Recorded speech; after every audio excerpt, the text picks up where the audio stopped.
While I was working a 12-hour shift in the pediatric hospital, my sister slapped my 7-year-old daughter across the face and kicked her out into the night. My daughter spent Christmas on the porch outside a locked door. "We all decided she should leave," my mom said. I didn't shout. I took action. 3 hours later, their lives started to unravel. It was supposed to be a normal Christmas. 12 hours of overtime, too much coffee, the usual mix of glitter and germs. I was running on muscle memory and hospital lighting when the shift finally ended. The only thing keeping me upright was the picture in my head. Driving to my parents' house, seeing my daughter Alice at the table, dessert still on her plate, the sound of wrapping paper tearing, family chaos, but the kind I could leave at the end of the night. The parking lot was half frozen when I left the hospital. I told myself I'd survive the hardest part of the day. I had no idea. By the time I reached their street, the snow had started again. The house glowed through the storm, too perfect, too quiet. I walked in expecting noise, hugs, the smell of leftovers. Instead, I got a stage set. Table cleared, glasses half full, my mother stacking plates like a closing waitress. My sister Vanessa leaned on the counter, scrolling her phone. "Where's Alice?" I asked. They exchanged that look, half-second, full meaning. "Oh," Vanessa said. "She went home." I blinked. "Home?" My mother didn't look up. "We all decided she should leave." She needed a lesson. For a moment, I thought I'd misheard. Then the words hit, cold and solid. "You sent her out? Alone?" "She knows the way," Vanessa said. "It's not far." "It's dark," I said. "She's 7. She'll be fine." My mother's tone suggested I was the problem, not the weather. Something in me went weightless. The part of my brain that used to argue shut down. The part that drives kept going. The car felt too small for the amount of panic inside it. Every streetlight looked the same. Halfway home, I tried to bargain with reality. Maybe they exaggerated. Maybe someone walked her back. Maybe she's already inside, asleep on the couch, and I'm overreacting. But when I turned the corner, the building was dark. And there she was. Alice stood by the door, small and still, breath clouding in the air. When she saw me, she didn't run. She just whispered, "You were at work." I got out before the car stopped moving. "You're safe now," I said, though I wasn't sure which of us needed to hear it. Inside, I wrapped her in a blanket. Her fingers were pink and stiff. "Tell me what happened." Her voice was tiny. "Aunt Vanessa said I was bad." Everyone was mad. "They told me to go home." "Why?" She hesitated. "Because I wouldn't let Ethan play with my new toy. He breaks things." A pause. "They said I wasn't part of the family if I couldn't share." I cried, and they told me to go. That was enough. I brushed her hair aside. A faint mark shadowed her cheek. "You did nothing wrong," I said. She nodded but didn't believe it. "I'm sorry," she whispered. "For what?" "For ruining Christmas." That nearly broke me. "You didn't ruin anything." They did. She was asleep within minutes, still holding the edge of the blanket like it might disappear. I sat there in the quiet, the hum of the heater the only sound. Every conversation from that house replayed itself in my head until the words lost shape. Then I picked up my phone. Vanessa answered on the second ring, voice smooth as wine. "Hey, you found her!" "What exactly happened tonight?" A sigh. "She was out of control." I disciplined her. "She'll survive." "Disciplined?" "Don't start, Carolyn." "You spoil that kid. She was ruining dinner." I let the silence stretch until she filled it. "You're making that face," she said. "The judgy one." I ended the call. Later I checked on Alice again. She was warm now, cheeks soft, breathing steady. The faint shadow on her face caught the lamplight, and something inside me went absolutely still. They called it discipline. They called it love. Whatever it was, it ended tonight. I didn't shout. I didn't cry. But while they slept off their wine and righteousness, I started making plans. 3 hours later, their lives started to unravel. People don't turn cruel overnight. I should have known. I grew up with it. I used to think my family was just strict. That's what Mom called it whenever someone cried at the dinner table. Strict, not mean. Discipline, not anger. She had a gift for rebranding pain. If we dropped something, strict. If we forgot something, strict. If we breathed wrong, strict. Dad never said much. He'd sit in his chair, reading about baseball or pretending to. Mom handled the education. She said a good parent makes their children respect them. Fear just happened to look a lot like respect in our house. When I was little, it wasn't just me. Vanessa got it too, until she figured out the system. One day she realized that if she smiled right, said yes ma'am at the right time, the lightning moved. After that, it was mostly me who got struck. By middle school, I could read Mom's footsteps the way other kids read bedtime stories. Short steps meant lectures, long ones meant run.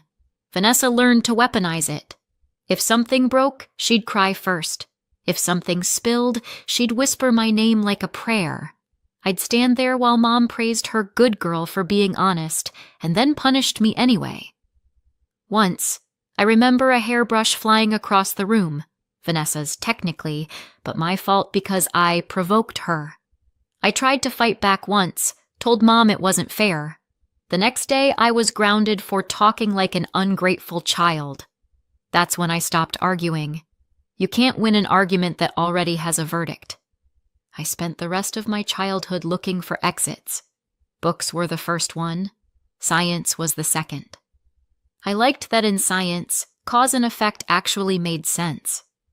When other kids wanted to be singers or astronauts, I wanted to be a doctor, specifically a pediatrician. I used to patch up dolls and lecture invisible patients about washing their hands. The first time I told my family, they laughed so hard my dad choked on his coffee. Mom said, "Sweetheart, you'd faint at the sight of blood." Vanessa said, "You're not exactly med school material, Carolyn." I was 12. So I did what spiteful children do. I studied like revenge was an academic subject. Every A I brought home was an argument they couldn't yell over. They never said, "I'm proud of you," but Mom did start saying things like, "Well, studying keeps her out of trouble." I took that as progress. When I got into medical school, Dad said, "Let's see if you can make it through." When I graduated, he said, "You missed your sister's baby shower." Nothing I did ever bought peace, just quieter criticism. I married young, too young. Maybe I mistook the absence of shouting for love. It didn't last. He left when Alice was 5, said he wasn't built for constant stress. Single mother, full-time doctor, fun combination.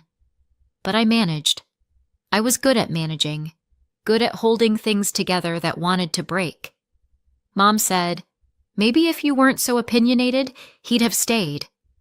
Vanessa said, "Well, at least you'll have more time for your patients." They never change. They just update the insults. Still, I kept calling. Holidays, birthdays, the usual guilt traps. I told myself family was family, and maybe I wanted Alice to know hers. When my career started paying off, the guilt turned financial. Vanessa's kids, Ethan and Cora, were in every expensive activity imaginable. He played at a private soccer academy. She took ballet from a retired prima ballerina who charged like she was still on stage. Vanessa couldn't afford either. I could, so I paid.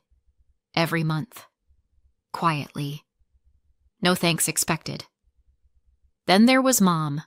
Her treatment for joint pain involved palm trees, mineral water, and people named Sven. It was called a wellness retreat, which is rich person language for vacation with doctor's notes. I told myself she deserved it. She told everyone else her doctor daughter insisted. Sometimes I caught myself calculating how many hours I'd worked to fund their comfort. Then I'd feel petty and stop. That's the thing about growing up in a family like mine. You start thinking generosity is the rent you pay for existing. By the time Alice turned 7, Vanessa's family practically lived on my direct deposit. But I told myself it was fine. It kept the peace. It kept them nice to Alice. They'd invite her over, send pictures of her baking with Cora, playing with Ethan, smiling like she belonged there. I'd look at those photos between patients and think, maybe it's different now. Spoiler, it wasn't. The truth is, I wanted her to have the family I never did.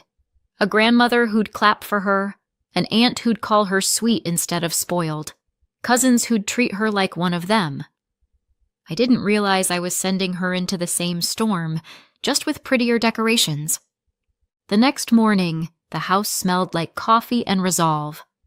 Alice sat at the table in her pajamas, tracing circles on the mug I'd given her. The bruise on her cheek had faded overnight, but the look in her eyes hadn't. She was quiet, careful.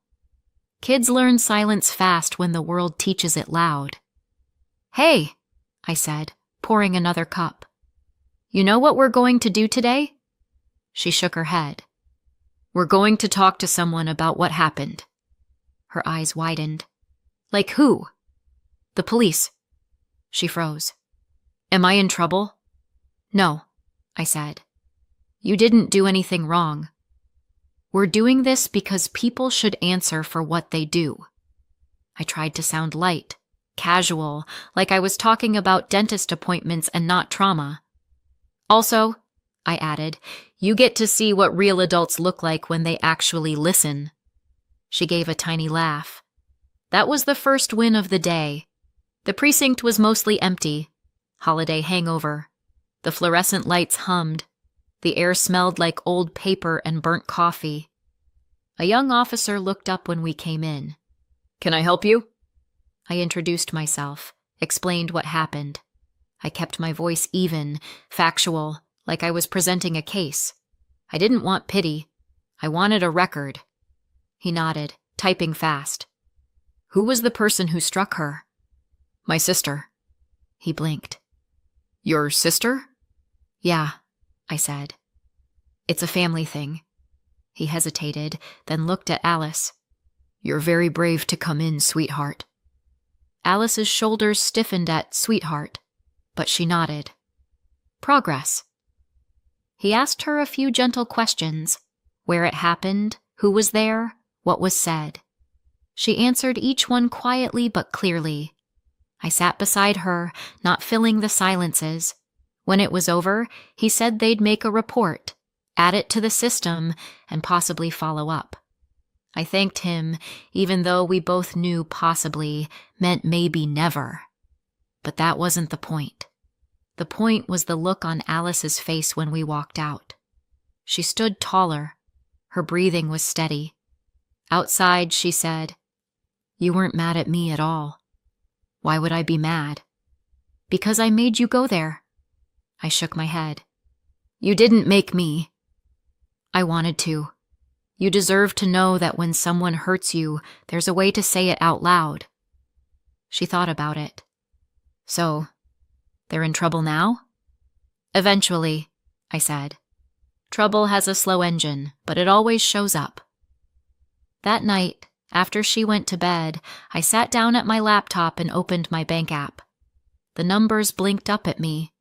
Transfers, payments, donations disguised as family loyalty. My cursor hovered over the first one, Vanessa's automatic payment to the soccer academy. I clicked cancel. Next was Cora's ballet school. Cancel. Then my mother's monthly wellness treatment, also known as cocktails with a side of spa water. Cancel. Each click felt like reclaiming oxygen. For the first time in years, the money in my account actually belonged to me. It wasn't revenge. Not really. It was accounting. Emotional and financial. 2 days later, the phone rang. Vanessa. I almost didn't pick up. Almost. But curiosity won. Hey, she said, pretending not to sound frantic. The payment for Ethan's program didn't go through. Can you check your bank? I smiled, though she couldn't see it. No need. I canceled it. You what? I'm not paying for you anymore. You can't just do that. They'll drop him from the team. Then pay it yourself.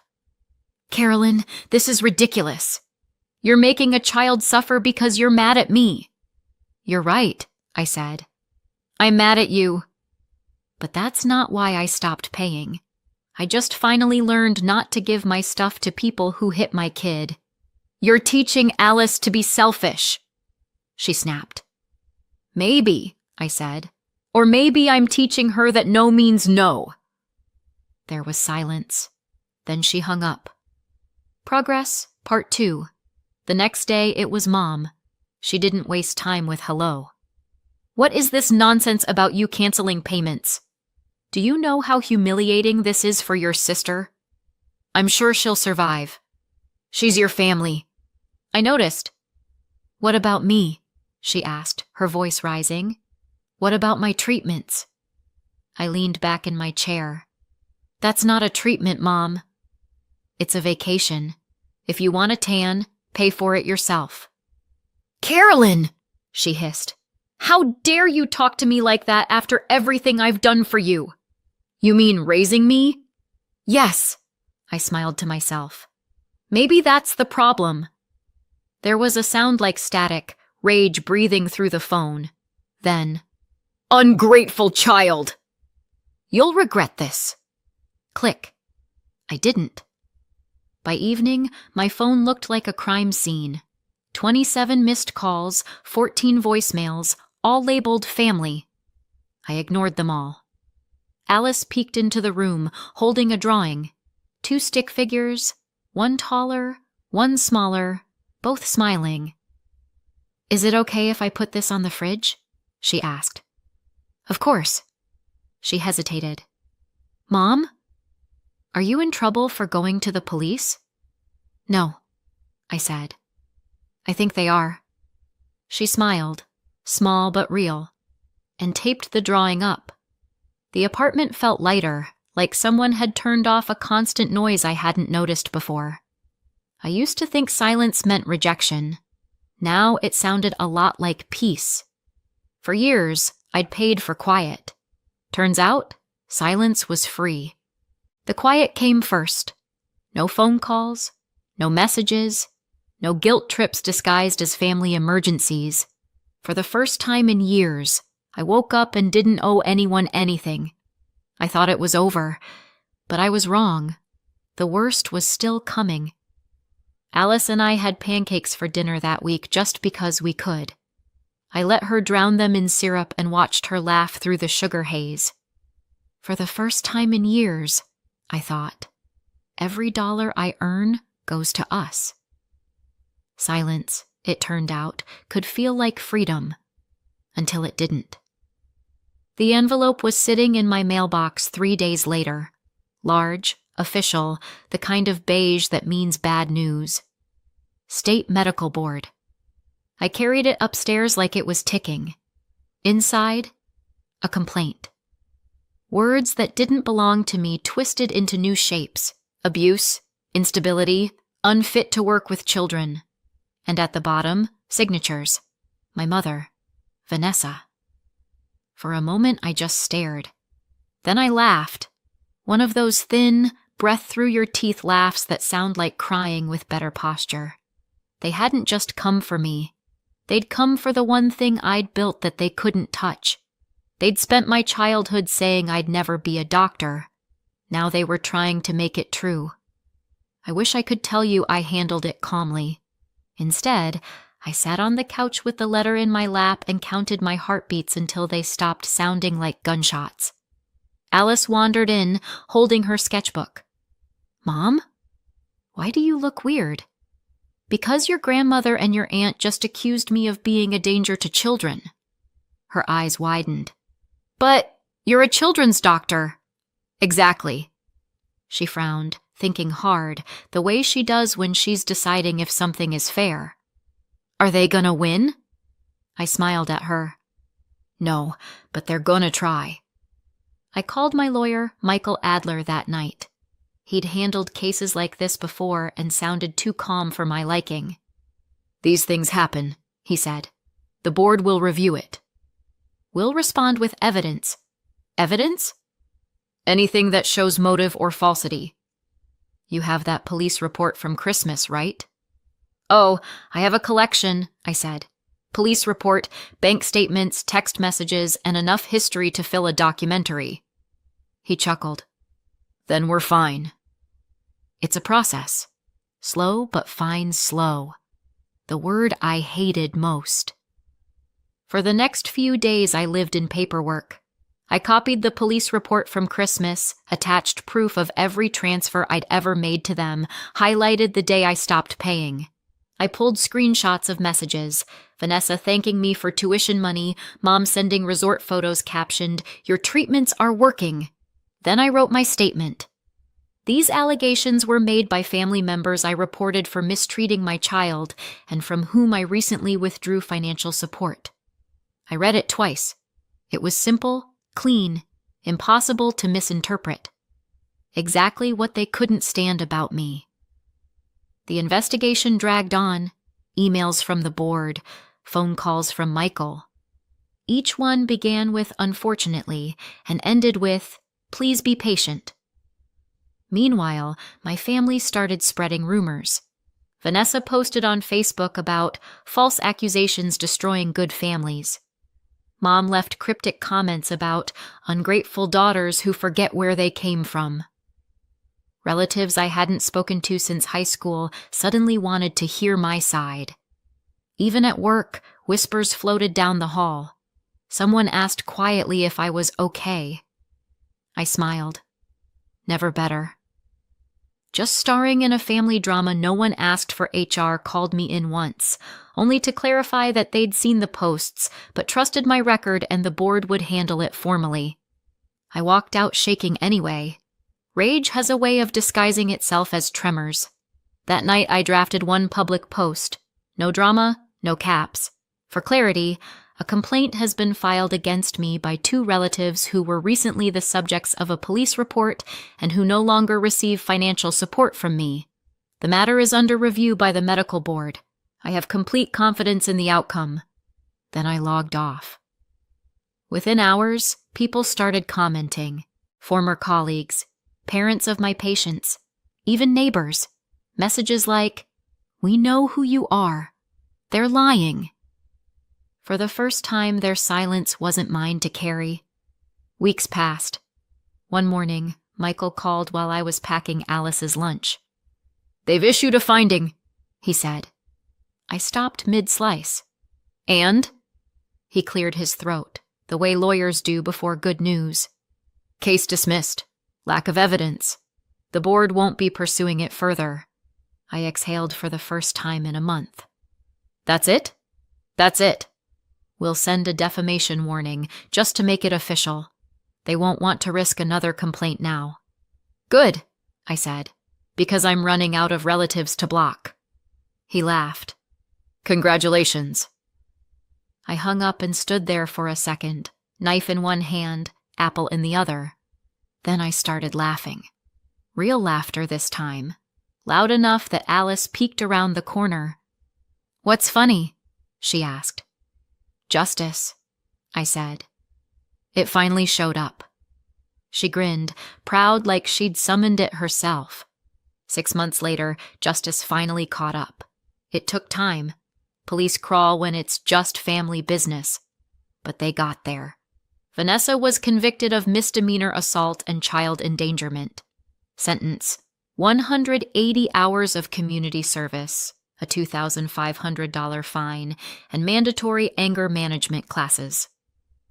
My mother was charged with reckless endangerment and neglect. She got 120 hours of community service and a $1,000 fine. The judge told them, "You're lucky the child's still alive." When the local paper covered it, they used initials instead of names. Everyone still knew. I stayed no contact, but news travels without permission. Someone texted me a photo of Vanessa at the community center, sorting donated clothes in a fluorescent vest that said volunteer. She looked like she'd swallowed a lemon. Her social life evaporated faster than her temper ever did. The moms who used to brunch with her ghosted the group chat. Even her kids heard the whispers in the pickup line. My mother's downfall was quieter but sharper. Her wellness retreats stopped. No more spa weeks or seaside treatments. Her friends, the ones who used to tag her in every beach photo, suddenly got busy. Without my financial help, she and Dad started talking about selling the house and simplifying. Translation, broke. I won't lie, it was satisfying. Not revenge. Just symmetry. Alice's world, meanwhile, got bigger. She laughs more, sleeps better, and knows that when someone crosses a line, we don't pretend it's okay. We're still no contact. Completely. And peace, as it turns out, is loud when you've never heard it before. So what do you think? Did I go too far, or not far enough? Let me know in the comments. And subscribe for more. My 9-year-old daughter went to a sleepover at my sister's house.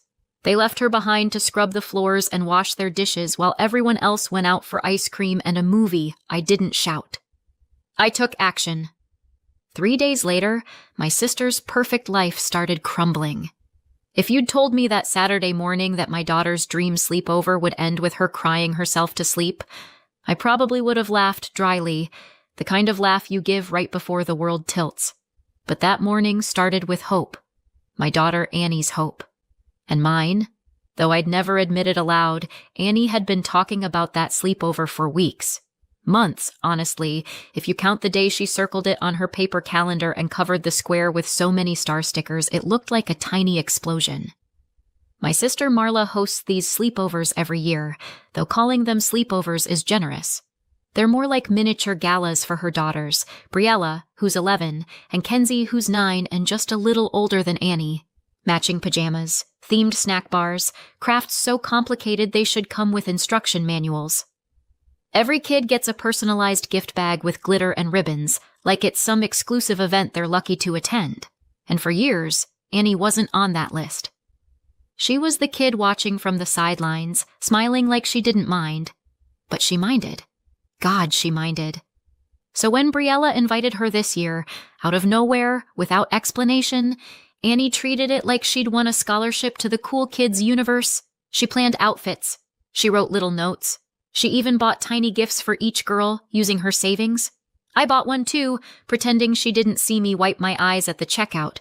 So yes, I was hopeful. Quietly. Carefully. Like a parent who's been burned before. When we pulled up to Marla's house for drop-off, it looked like something out of a magazine, signs with glittery arrows. Pink balloons. Laughter spilling out the door. Annie stepped out of the car like she was stepping into sunlight. She didn't even look back. I watched her run up the walkway, this hopeful, awkward kid in her favorite purple dress, and thought, maybe, just maybe I should have known better. I really should have. The next morning, the house looked different. Quiet. Too quiet. The balloons were drooping, like even they were exhausted. When I knocked, the door creaked open like I was interrupting a crime scene. And there was Annie. Pale, dirty, eyes red, dress wrinkled and stained with something I didn't immediately recognize. Her hair stuck to her face like she'd been crying for hours. She held her stuffed rabbit under her arm like someone might take it from her. "Morning," she whispered. That's when my heart cracked. Not dramatically, more like a hairline fracture you don't notice until it's too late. Marla didn't appear. Neither did Briella. Or Kenzie. The whole place was strangely empty, except for Annie and the faint smell of bleach. "Ready to go?" I asked. Annie nodded, quick and stiff, like she'd learned not to take up space overnight. Something in me went cold. We didn't even make it out of the neighborhood before I asked, softly, "So, how was it?" She didn't answer at first, just stared straight ahead, lips trembling. Then she made a sound, small, strangled. And suddenly she was sobbing. Not the dramatic kind. Not loud. Just broken. "They said I wasn't part of the group," she choked out. "They said I had to earn it." "Earn what?" "My place." My grip on the steering wheel tightened. "How?" She reached into her pocket with shaking fingers and unfolded a crumpled piece of paper, a list.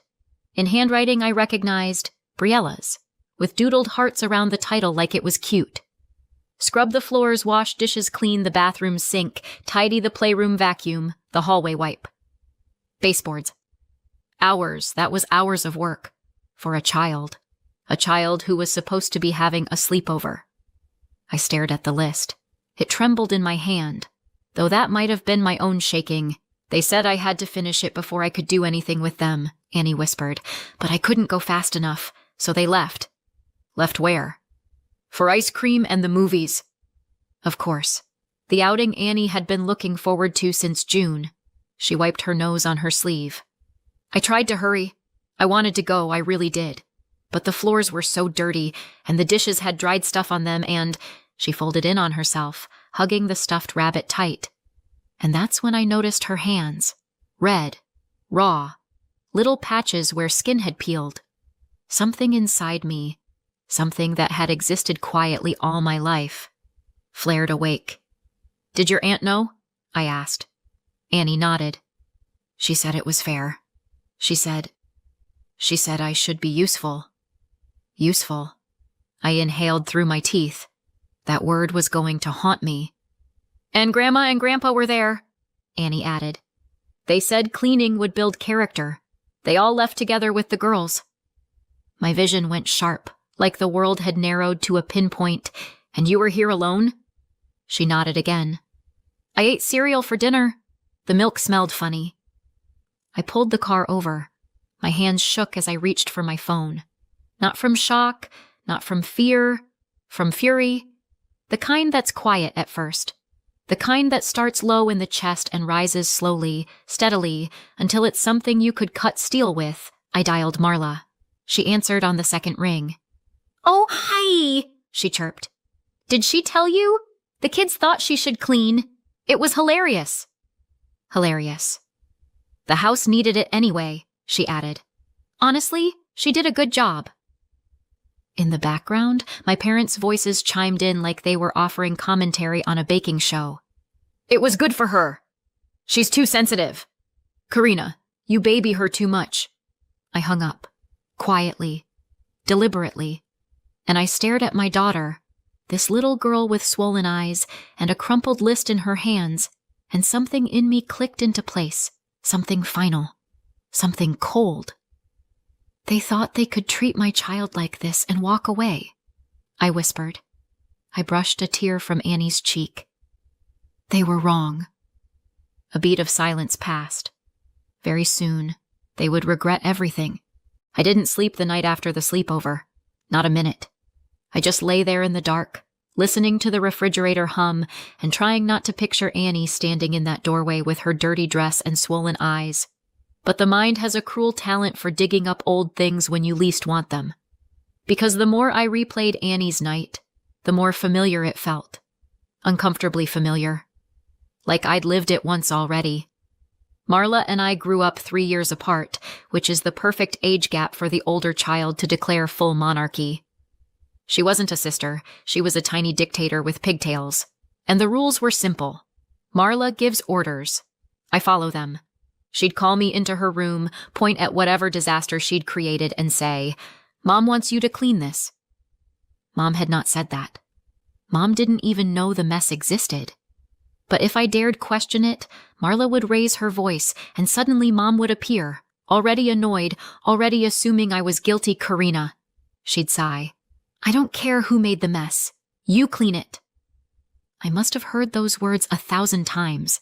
They burrowed in deep, became part of the wiring floors. Dishes, picking up toys, cleaning Marla's room because you're quicker. Scrubbing scuffs off the hallway baseboards because you walk weird. Yes, she actually said that once. If unfairness were a sport, Marla was destined for gold. And Mom, bless her selective vision, always believed the older sibling. "That's life," she'd say. "Older kids have more responsibilities."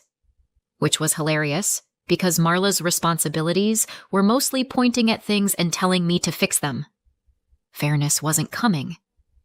I learned that early. When we finally got old enough to move out, something shifted.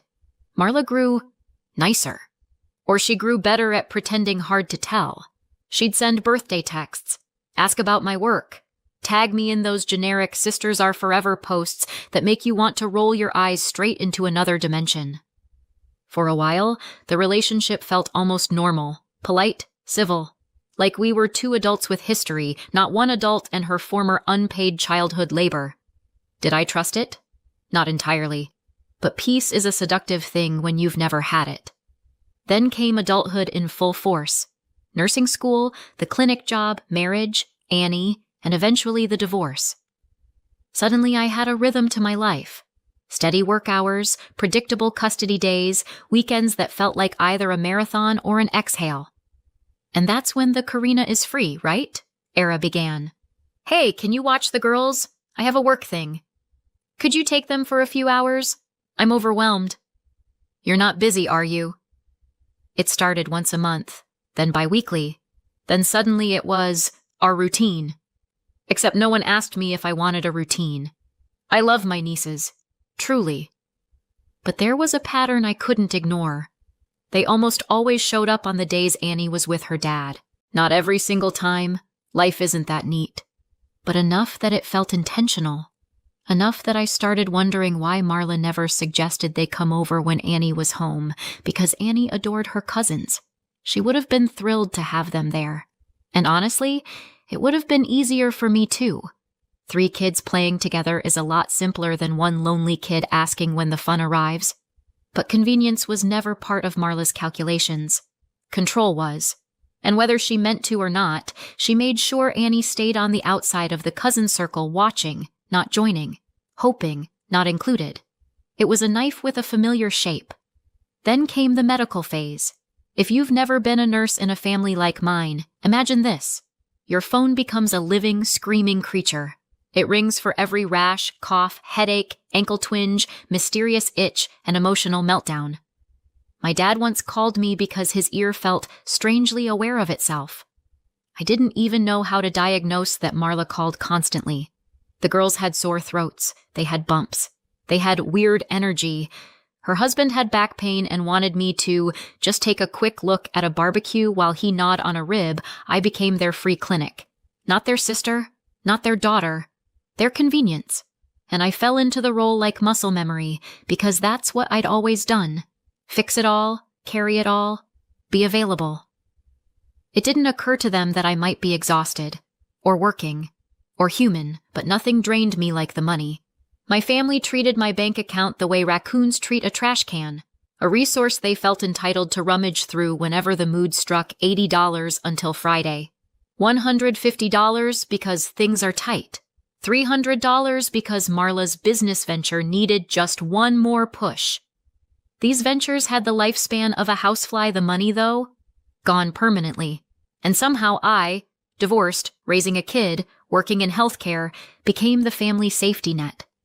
No one asked how I was doing financially. They just assumed I'd figure it out. And for a long time I did, because I'd been trained that way, shaped that way. But everything snapped into focus the moment I saw Annie holding that chore list. The handwriting was different, but the message was the same. You're here to serve us. You don't get a place unless you earn it. Your feelings don't matter. Your pain doesn't matter. Only our convenience matters. They did it to me for years, and now they were doing it to her. That was the line, the final one. Annie wasn't going to be their new helper, or their scapegoat, or their built-in babysitter. She wasn't going to learn the same lessons I did. The ones that carve into you until you stop noticing the carving. They had taken enough from me. They would not take her next. And they had absolutely no idea what was coming. I didn't expect Annie to say it first. We were sitting on the couch the morning after the sleepover.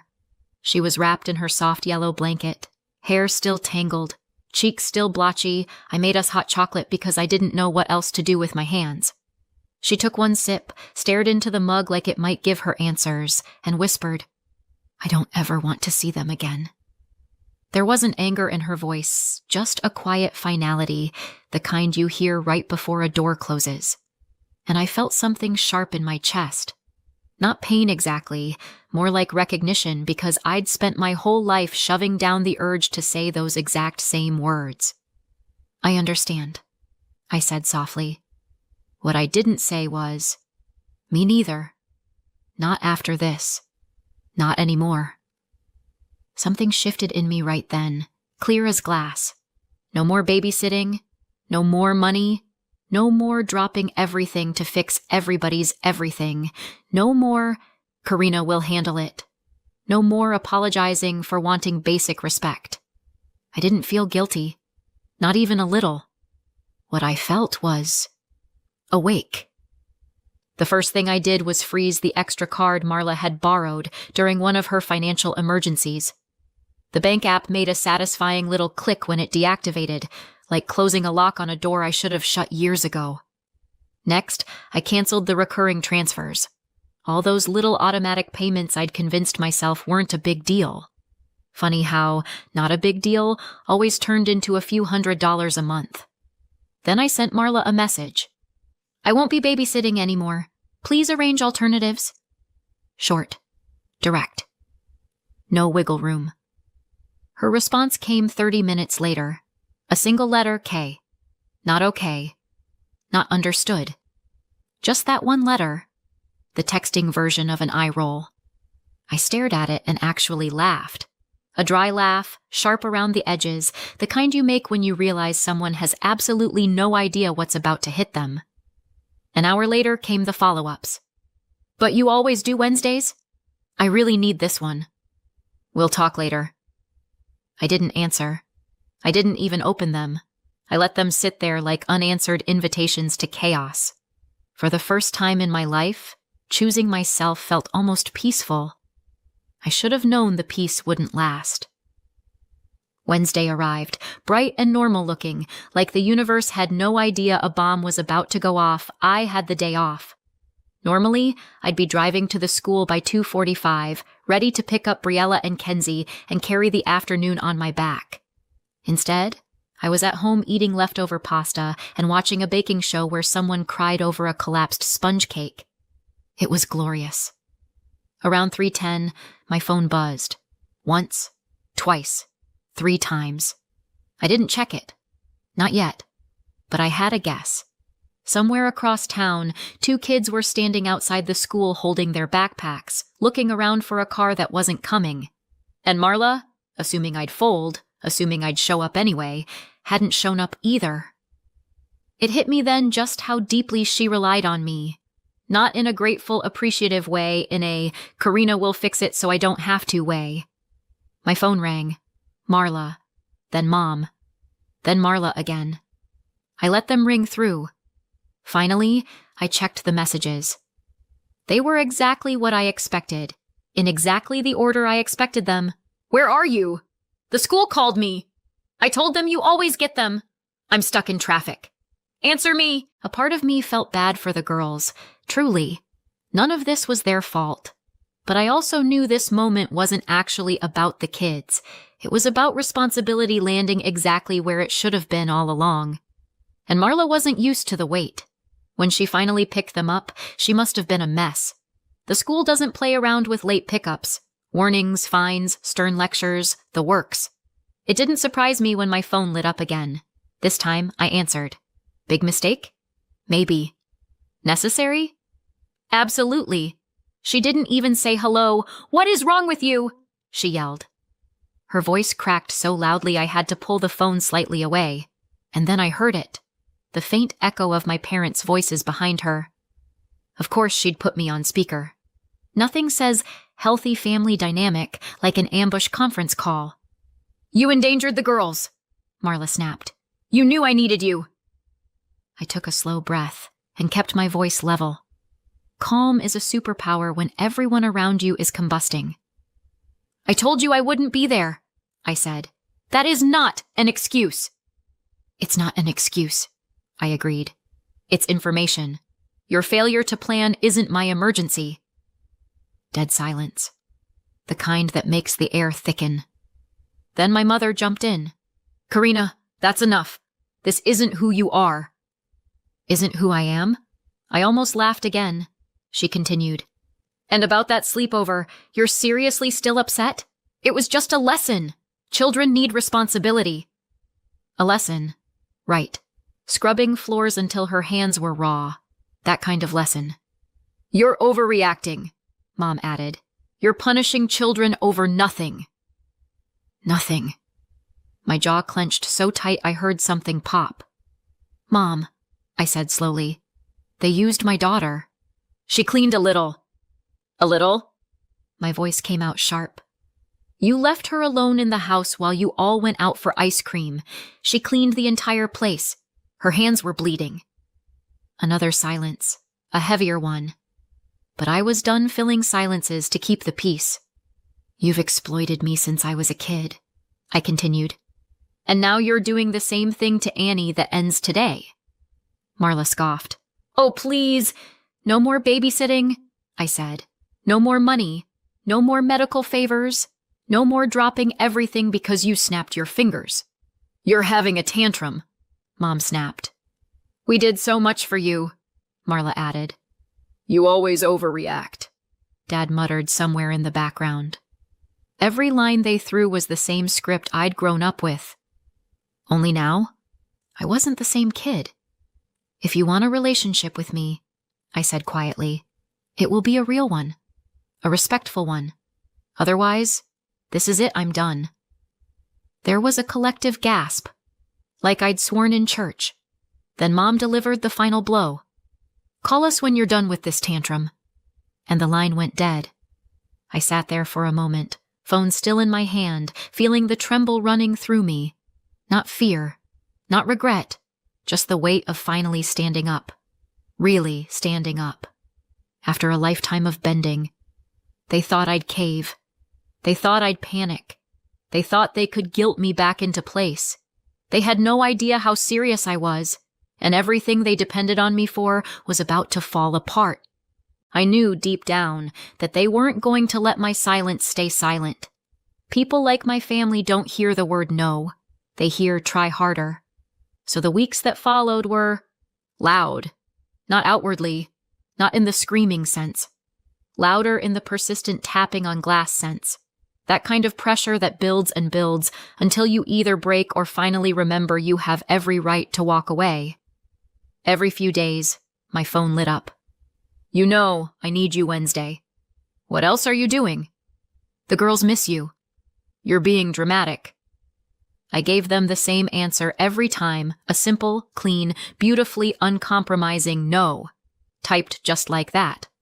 Sometimes I didn't even bother with the full word. Sometimes I just sent the single letter. N. A petty masterpiece. And honestly, keeping it that short made it easier not to get pulled into the undertow. I didn't owe them explanations. I'd spent my whole life explaining I was done giving them free essays. The financial requests stopped too, mainly because the money pipeline dried up so fast it probably gave them whiplash. The medical questions disappeared after I replied just once with, "Call your doctor." A sentence so radical in my family you'd think I'd suggested arson. Word trickled back to me through cousins, neighbors, and one overly enthusiastic hairstylist that Marla went through a series of disastrous babysitters. One lost track of the girls in a mall. One fed them nothing but microwave noodles. One locked herself in the bathroom and cried for 20 minutes. Normally, I would have felt bad. Now, let's just say I felt appropriately neutral. Some wounds teach numbness. About 3 weeks in, my parents called. I almost didn't answer, but something told me this wouldn't be a casual, "How's the weather?" chat. As soon as I picked up, Mom launched in. "You're skipping family dinner now?" I blinked.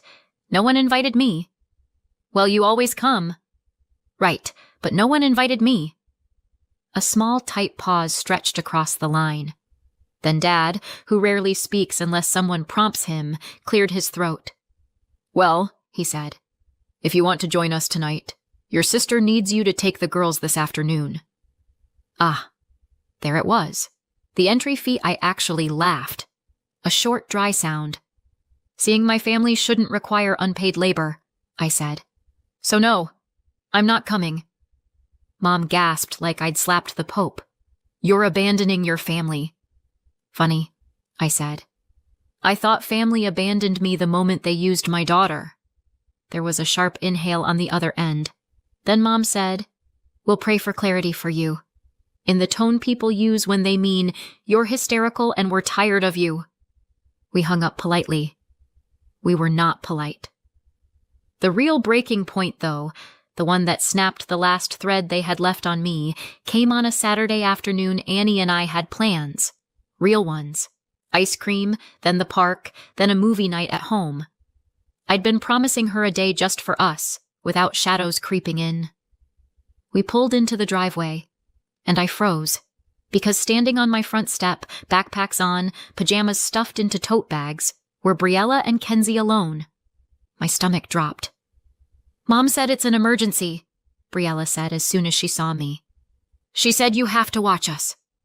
Kenzie nodded, eyes wide and apologetic in that way kids get when they don't understand the situation, but feel the tension anyway. Annie stopped beside me. I felt her go tense, completely silent. My heart broke for her. Again. I unlocked the door and gestured the girls inside, not out of obligation, but because they were children standing alone on a sidewalk. Whatever war I was fighting with their mother, they weren't combatants. But the moment the door closed, the temperature in the room shifted. Annie stood stiffly at the far end of the couch, clutching her stuffed rabbit, eyes flicking between me and the girls like she was bracing for another betrayal. I knelt down to her. It's okay, I whispered. They're staying only until we figure out what's going on. You and I still have our day. She nodded, but the hurt was there, that familiar shadow. I texted Marla, called her, called again. Nothing. I tried her husband. Straight to voicemail. How long ago did she drop you off? I asked the girls. We walked, Briella said quietly. Walked. They'd walked to my house, with full sleepover bags, for an emergency. A cold, sharp realization slid through me. This wasn't last minute. This wasn't a crisis. This was planned. And if I'd been out running errands, if Annie and I hadn't come straight home, they would have waited, alone, on the porch. My hands shook so badly I almost dropped my phone. I opened social media, mostly to distract myself, and that's when I saw it Marla, in a sparkly dress, laughing, holding a drink, at an adults-only birthday party, smiling so wide you'd think she'd never had a care in the world. Caption, much-needed night out. Not a word about her daughters. I felt something snap cleanly, like a branch underfoot. I called my mother. Mom, the girls were dumped at my house without warning. Marla is unreachable. She needed a break, Mom said immediately. You're making too much of this. She abandoned them. You're exaggerating. She's at a party. Another pause. Then, she works hard, Karina. That old familiar punch. The dismissal. The minimization. The suggestion that Marla's exhaustion was valid and mine was imaginary, I hung up. Not angrily, just done. Then I made the call I never thought I would. CPS listened carefully as I explained the situation. 2 children left without permission, no reachable parent, no emergency contact responding. And I had my own child to care for. They sent someone over immediately. It was surreal, watching the girls pack up their backpacks quietly. They weren't scared, just confused. Little whispers of, "Are we in trouble?" broke my heart. "No, sweethearts," I said. "You're not in trouble at all." The social worker took them gently, speaking softly, explaining everything. And when the door closed behind them, the silence felt heavy and hollow. I texted Marla, "Your kids are with CPS. You can pick them up there. Do not ever dump them on me again." I didn't wait for her reply. I turned to Annie. Her face was drawn, worried. "Are we still getting ice cream?" she whispered. My throat tightened. "Yes," I said. "We are absolutely getting ice cream." She smiled. We grabbed our jackets. We drove. We ordered the biggest sundaes on the menu, and Annie talked about school, about books, about the little things she'd stopped sharing because she was too busy bracing for the next family explosion. Somewhere between her giggle and the smear of chocolate on her lip, I felt it. A line had been crossed, and it would never uncross. Marla thought she could trap me in her emergency. She thought she could force my hand. She thought I would fold like always. She had no idea what she'd just started. Months later, I'm still no contact, and everything is quieter. Annie laughs more. I sleep better. My life finally feels like it belongs to me. Meanwhile, Marla's world shrank the moment I stepped out of it. Without me patching every hole, she's had to learn what responsibility actually feels like. Turns out some people only thrive when you let them use you. And I'm done being useful. So tell me, did I go too far or not far enough? Let me know in the comments and subscribe for more. My daughter was absolutely sure her dad died in Alaska. Then, on her very first real vacation by the ocean, she pointed at a very alive man at our boarding gate and calmly said, "Mom, look, that's Dad. My name's Emily. I'm 35. I live in the States, and officially I'm a widow.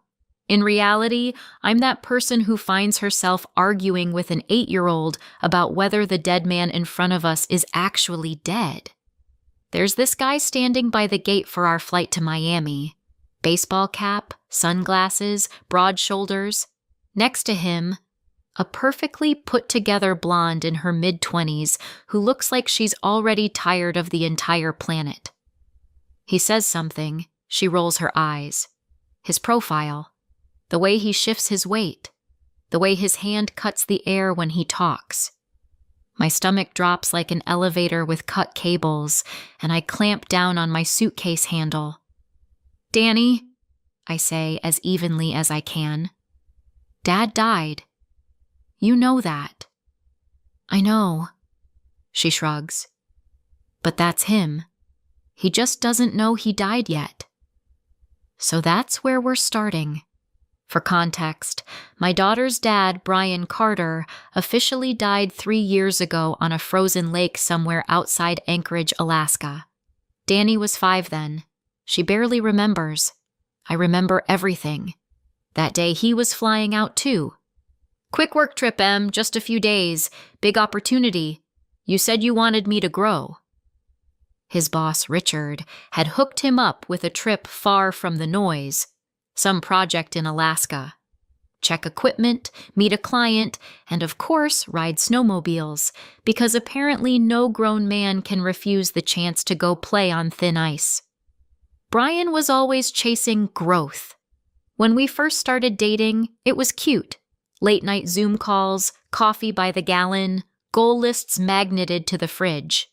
Then Danny was born, and instead of easing off the gas, he floored it. First, there were work trips around the States. Then, a conference in Cancun. Then another one. Then he started coming home with new watches, new gadgets, and that one line. "Em, this is an investment in our future. In a couple of years, we'll laugh at this loan." Spoiler, nobody laughed. He got himself mixed up with a group of private investors. High interest, fast cash. No boring banks, just winners and opportunity. A year later, opportunity showed up at our door in the form of 2 very polite men who made it clear the money needed to come back, preferably yesterday. I didn't know then that he owed them more than our house was worth. Brian decided not to burden me with that info. But when they really tightened the screws, he went to the police. "They said it's a civil matter," he told me later, in that hotel bar in Miami, holding his glass like it was the only solid thing in his life. "Like a dispute between adults. Call 911 when they're actually killing you." But we're not in that bar yet. After that Alaska trip, it was Richard who called me. His voice had that tone people use when they talk about highway crashes. "Emily, There was an accident. Snowmobile. Ice. Search and rescue. They never found the body, but everyone understands. I don't remember how I ended up on the floor. I just remember Danny walking around me asking, "Mom, is Dad still in another country?" Then came the paperwork, the condolences, a small life insurance payout, and eventually an official death certificate. Police, search and rescue, all those serious people said the same thing. The chance of surviving that environment is basically zero. And I believed them, because the alternative was worse, believing he was alive and simply choosing not to come back. For 3 years, I lived like someone had hit mute on my house. Work, preschool, now elementary school, bills, no vacations, no dates, no girls' nights. Just me and Danny and this heavy, quiet grief that sat between us at the dinner table. I told her that her dad was a guy who explored new places, and one day, one of those places turned out to be stronger than him. Beautiful little legend, right up until your explorer shows up at your boarding gate to Miami. On the plane, he's 2 rows ahead of us. Danny gets her sad plastic apple juice and leans over. "Mom, it's him. Look how he holds his head." I look. I keep talking myself down. This guy has a different cap, different phone, a tattoo on his wrist Brian never had. "It's just somebody who looks like him," I say. That happens. Danny sighs, buries her face in her stuffed shark, and lets it go. Temporarily. I don't. I stare at the back of his seat for an hour and a half and think about how death is apparently not the most reliable thing in this world. Miami meets us with humid heat, palm trees, and lines everywhere. The classic American vacation circus, kids high on sugar, adults high on margaritas, everyone one minor inconvenience away from snapping. We get to the hotel, join the line at the front desk, Danny's half asleep on my shoulder, and then I hear it. "Are you kidding me, Brittany? You knew this was a family resort." I can't see him, just the sound. Calm, tired, with that familiar, I'm about to lose it but still pretending I won't edge. That's exactly how Brian sounded when 3-year-old Danny announced that broccoli was deadly poison. A blonde, Brittany apparently, comes flying out from behind a column and hisses, loud enough for half the lobby to hear, "You said Ocean View, Brian! This is a zoo!" He steps out after her. A kid runs past. He turns his head to keep from stepping on him, and that's when I see it. The face. No cap, no glasses, the same small mole on his cheek, the same jawline I've kissed more times than I can count. I don't have maybe anymore. I have one clear fact. My dead husband is standing in the lobby, arguing with his new girlfriend, and he looks very not drowned. I do the only logical thing. I turn away and pretend to be deeply fascinated by the rack of discount excursion brochures. I nearly don't sleep that night. Danny passed out 40 minutes into some cartoon about dolphins. I stare at the ceiling and run through 2 scenarios. Scenario A. It wasn't him. I've lost my mind, which, to be fair, is not shocking after 3 years of grief. I relax, eat hotel breakfast, swim, and we just have a plain, normal first vacation. We go home with a couple hundred photos and that's it. Roll credits. Scenario B. It was him. Brian. Alive, tan, with Brittany, who has no idea her boyfriend is legally dead. Then I have to decide. Do I pretend I never saw him, go back to my dead husband version of reality? Or do I step straight into his new life and ask one simple question? Seriously, Brian? Scenario A sounds calmer and a lot more cowardly, and I am very, very tired of being cowardly for both of us. The next day, the universe decides for me. Danny and I are on the beach. She's building a sandcastle. I'm pretending to read while actually scanning every male silhouette within 100 yards. The music by the pool cuts off mid-song. Then, "Is there a doctor here? Somebody call 911. I look up. Crowd by the pool. Hand waving. A woman screaming. Brittany. Danny clutches my hand. "Mom! It's Dad!" I don't think. I run. There's a man on the tiles by the pool, his cap's off, sunglasses on the ground. He's white as the concrete, breathing in short little gasps. Brittany is full-on hysterical, and the teenage lifeguard looks like he's about to pass out himself. Apparently, my body remembers my basic first aid course better than I do. "Back up," I hear myself say. "Give him some space." I drop to my knees. Pulse. There. Fast. Breathing. Shallow. Eyes. Closed. Smell. Hotel sunscreen and too much alcohol. "Brian," I whisper, not even sure I'm saying it out loud. "If you die on me a second time, I swear to God I'll kill you myself." His eyes snap open. We just stare at each other. In his face I see pain, panic, and something like, of course this is happening today. "Emily." He exhales. "You know her?" Brittany instantly rounds on me. "Who is she?" I would love to say, his wife, Brittany. The actual one. The legal one, if we're being picky. Instead, I stand up. "I just helped," I tell her, then to the lifeguard, in normal, steady English. "Did you call 911? He nods, wide-eyed. I walk away while Brian is still lying there, watching me leave. He finds me that night.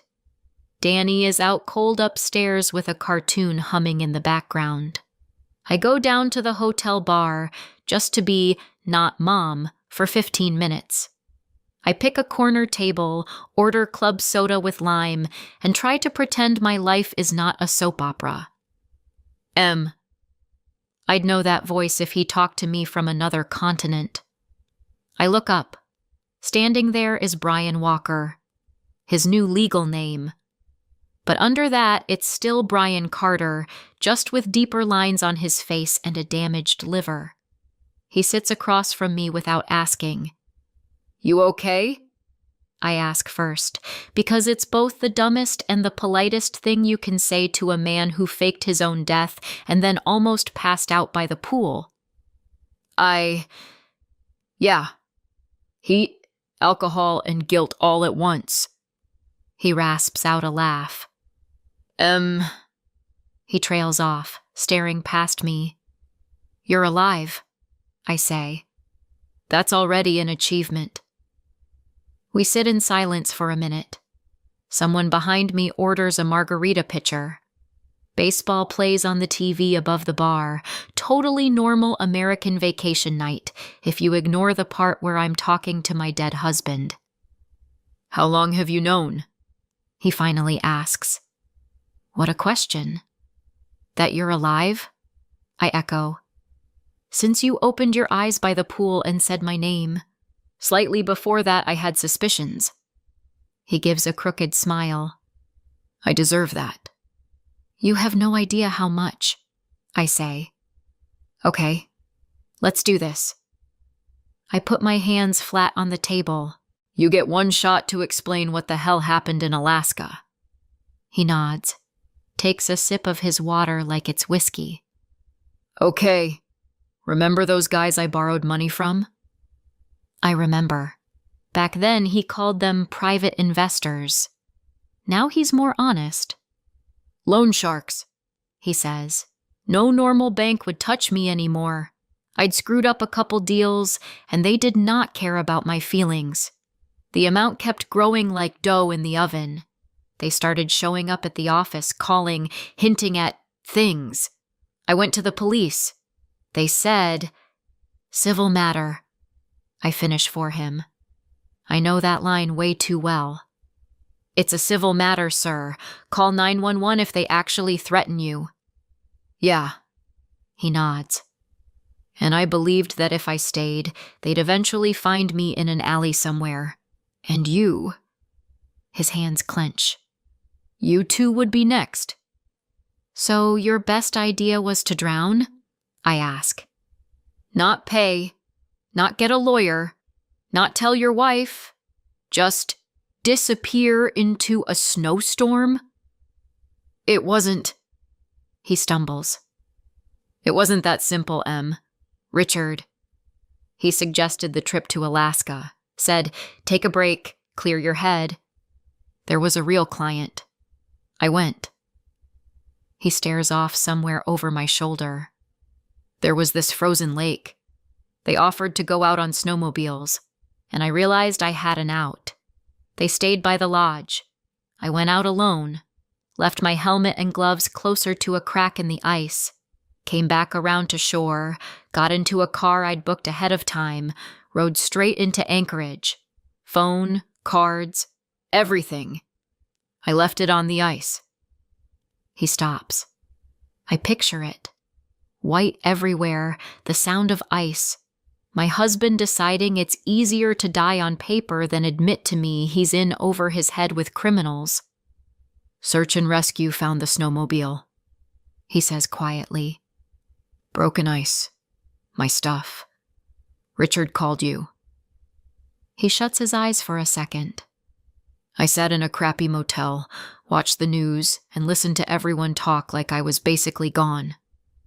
But you weren't, I say. You were very much not gone. For 3 whole years. Just not where your daughter and I were. He nods. I took a new name. Walker. Got a job in another state. Rebuilt my documents. At first I thought it was temporary. Until things cooled off. Then, he lifts one shoulder. Then months went by. I'd check your profile. I saw you with Danny. Saw you holding it together. Every time I almost reached out, I thought, what do I say?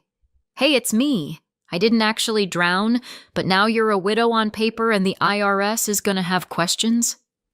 He lets out a bitter laugh. So I put it off. And Brittany? I ask. He looks away. She came later. About a year after. She doesn't know about any of this. I told her I'd been in a bad marriage. We split. Em, I didn't come here to justify anything. I was a coward.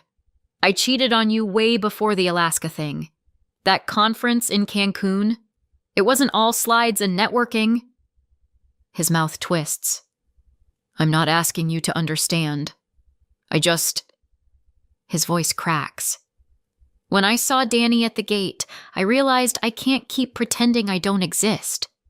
I thought maybe I'd get a chance to explain. Explain to who? I ask. To me? Or to her? He's quiet for a long time. To Danny, he finally says. I probably lost any right to ask you for anything, but can I at least try to tell her I'm alive? That I'm not the hero you painted, but also not the total monster I feel like? Anger hits me in a clean, hot wave.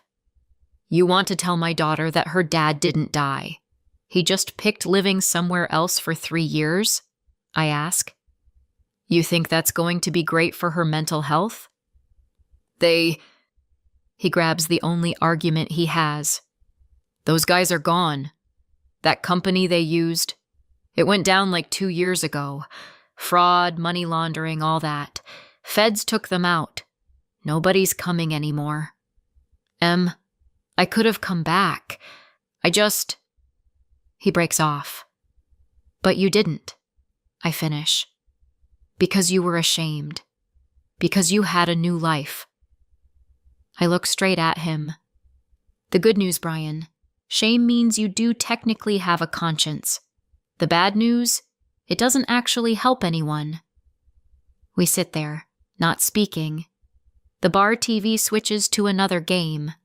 Somebody laughs near the counter. You want to meet her? I ask, surprising even myself. He nods, slowly this time. Yeah, but only if you think it won't break her all over again. I stare into my glass, watch the ice melt. Danny has been living with a dead hero for 3 years. If I do nothing, someday she's going to add things up herself. Google, social media, whatever. And it'll be 100 times worse. If I do this, her world shatters now, but maybe rebuilds stronger. Okay, I say. One chance. One conversation. And we do it by my rules. The next day, I tell Danny an old friend of Dad's is coming to see us. Yes, I know this is version 3 of the story. Welcome to adulthood. We're constantly rewriting our fairy tales. He used to work with Dad, I explain. Same company. He knew him well. Danny gives me a suspicious look but nods. We pick a small beach cafe. She pokes at her ice cream. I shred a napkin into confetti. Brian shows up 5 minutes late. T-shirt, jeans, no cap. He walks up to our table and stops. Danny looks up. The whole world holds its breath. Hey, Danny, he says. His voice shakes. He flicks his eyes over to me. Mind if I sit? Danny glances at me, then back at him. When she speaks, her voice is very calm. Mom, that's Dad. No doubt. No, he looks like. Kids don't usually doubt the people they love. Everything in me tightens, but I nod. Yeah, sweetheart, I say. It's him. And that's it. No dramatic reveal, no prepared speech. Just a table, 3 chairs, and a little girl who has spent 3 years waiting for someone she thought was gone. Brian sits. Danny watches him like he's an astronaut who just walked out of the TV. Then she slowly climbs off her chair, walks around the table, and climbs right into his lap. You smell like Dad, she announces. Like deodorant.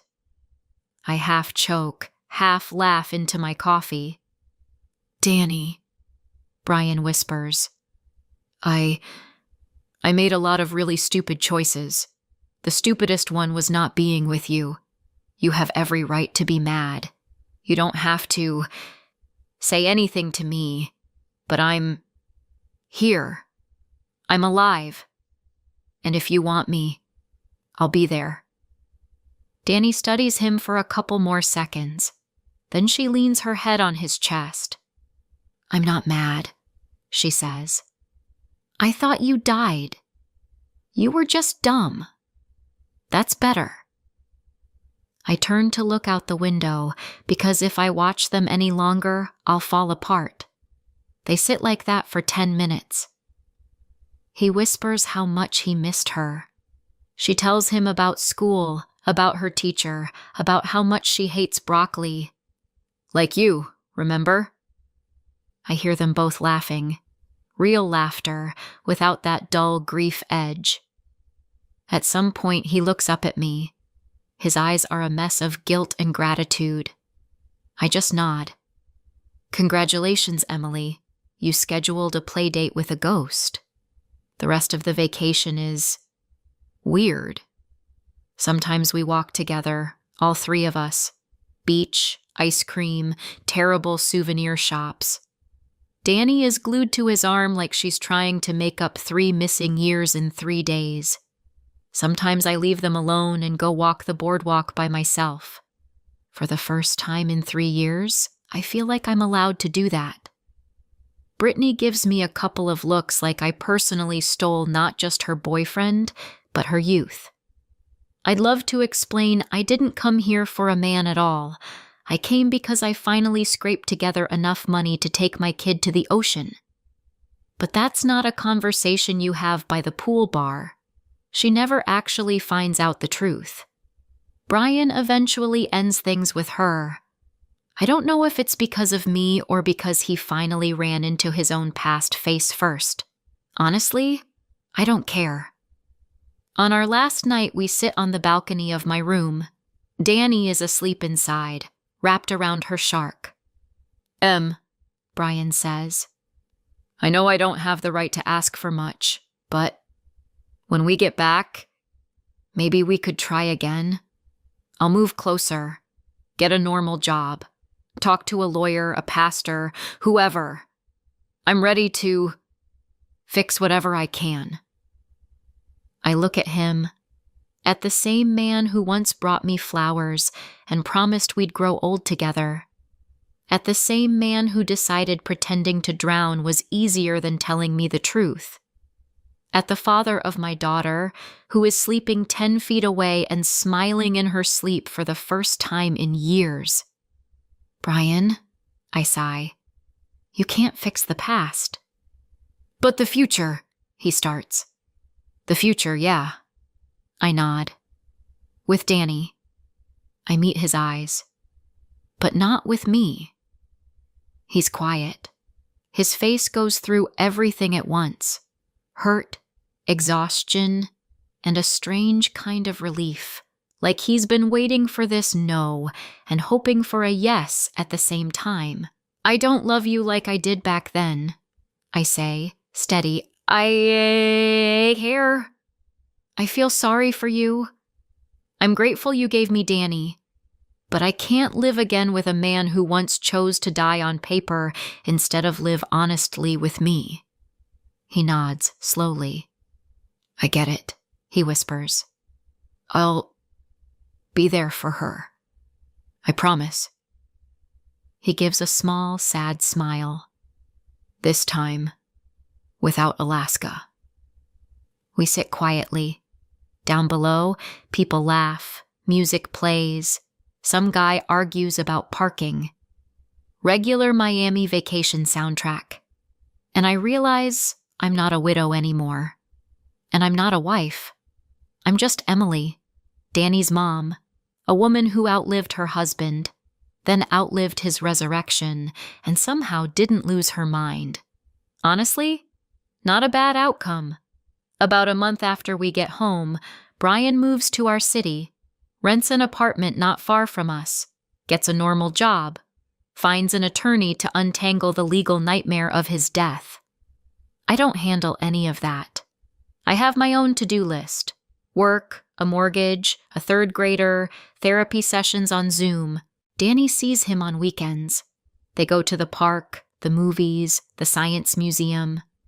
Sometimes he picks her up from school and the other moms look at him, then at me. One finally asks, I thought your husband... Long story, I say, smiling. Trust me. Some nights, after Danny crashes from another, Dad taught me how to ride with no hands today. Hi. I sit at the kitchen table with my mug of tea and wonder if I made the right call. Could I have done it differently? Sure. Do I want it to be different? Sometimes, yeah. Mostly the part where he doesn't disappear in Alaska. For everything else? No, I let my daughter's father back into her life. I did not let him back into mine. And that is probably the most honest thing I've ever done, for him, for her, and for myself. Did I go too far or not far enough? Let me know in the comments and subscribe for more stories like this.